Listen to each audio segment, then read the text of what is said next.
It's being called the Great Resignation, a staggering number of Americans resigning from their jobs. And experts say one factor that's causing the problem, burnout. Yeah, it's something you at home may have experienced during the pandemic. WDSU reporter Aubrey Gillian dug deep into the problem. He spoke with one former New Orleans teacher about how burnout almost cost her life. Ever since Roxy Wilson was a little girl, she wanted to be a teacher. This was my 12th year in education, third year at the school that I was at.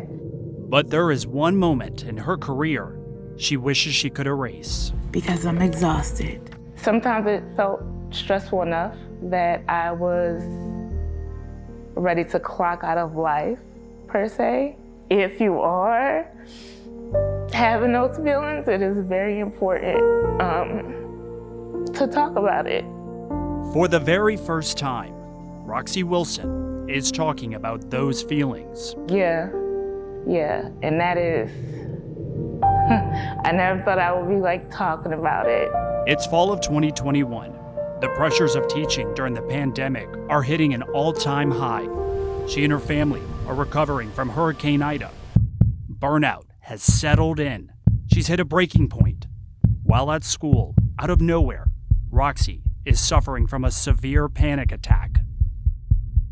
The first thing I thought about was, this is the last thing I want my students to see. A nurse takes her blood pressure. It is skyrocketing. 911 is called, and an ambulance shows up at her school.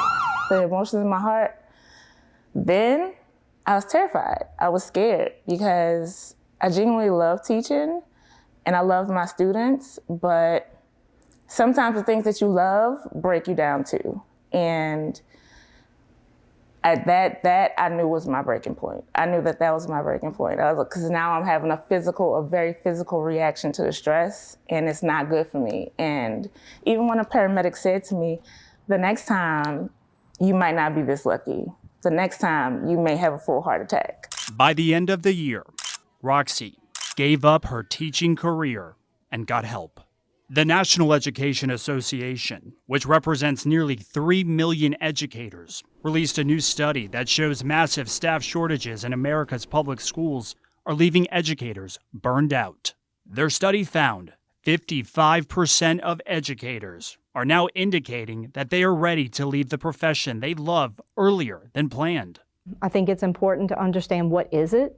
Dr. Jennifer Manning is the Associate Dean for the undergraduate nursing program at LSU Health. It's physical and emotional changes that occur with someone. And what is happening is that they are experiencing things in their job that are, in a general sense, out of control. As an educator, she understands burnout.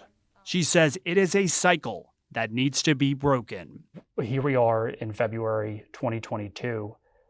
Are you still seeing burnout within nurses or even your own patients? Is that something you're seeing to this day throughout this pandemic? Definitely. We've had a shortage as long as I've been a nurse for 22 years, but the pandemic has really shined a light. We're seeing crisis shortages. And so that feeds into nurses having multiple tasks that they have to have at hand. So what do you do if you are experiencing burnout? Dr. Manning says, talk about it. Don't bottle it in. When possible, disconnect from work. Know when it's time to take a break. Find time to exercise, maintain a healthy diet and sleep schedule. Write down a list of things that really matter to you. Also, find out what option your employer has and know when it's time to seek treatment. Anxiety attacks, those triggers of seeing the same thing happen again. Maybe there's something that happened at work and then experiencing it again, and you haven't come to a resolution with it and accepted it and maybe talked about it with someone. As for Roxy, she's found peace through therapy. Welcome to your Marketing Minute with me, your social media and marketing lady. She started her own company, working as a full-time social media manager and content creator. And tonight, she urges you to check in on others, but most importantly, check in with yourself. Doesn't mean that you're crazy. It means that you're struggling. And struggling, especially during these last couple of years, has been a big thing for a lot of people. It's not something that we should keep ignoring. It's not serving you to ignore it. It serves you to deal with it head on and to talk to somebody to make sure you don't cross that bridge into not being here anymore.